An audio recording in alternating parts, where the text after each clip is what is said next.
একদিন বিকেলে গ্রামের মাঝের একটি মাটির পথ ধরে হাঁটছিল ছোট্ট রাজু।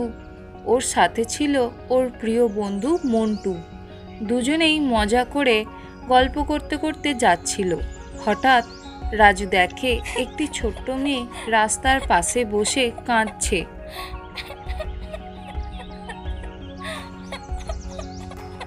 তুমি এইভাবে এখানে বসে কাঁদছো কেন? কি হয়েছে? আমার নাম মিঠু। আমি এই গ্রামে নতুন এসেছি। বাবা মা কোথাও চলে গেছে, আমি একা পড়ে গেছি। ওহো, তাহলে তুমি একা এখানে বসে কি করবে? চলো, আমাদের সাথে চলো, আমাদের সাথে খেলবে। সত্যি? আমি কি তোমাদের সাথে খেলতে পারি? অবশ্যই পারবে, চলো আমরা তোমাকে আমাদের গ্রামটা ঘুরে দেখাই। মিঠুর মুখে হাসি ফুটল। মন্টু আর রাজু গ্রামের সকলের সাথে মিঠুর আলাপ করায়, একসাথে খেলে।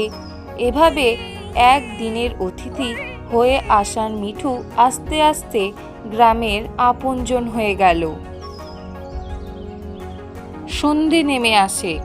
হঠাৎ তার বাবা মা ফিরে আসে আর বলে, মিঠু, তুমি এখানে? আমরা তোমাকে কত খুঁজেছি। বাবা, এরা রাজু আর মন্টু, এরা আমার নতুন বন্ধু। আমার এতক্ষণ এরাই দেখভাল করছিল, আমার কোনো কষ্ট হয়নি।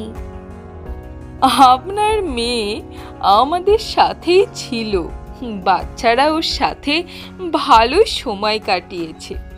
আপনার মেয়ে বড্ড মিষ্টি। আমি আপনাদের যে কিভাবে ধন্যবাদ জানাবো। আপনাদের অনেক অনেক ধন্যবাদ আমার মেয়ের আতিথেয়তা করার জন্য।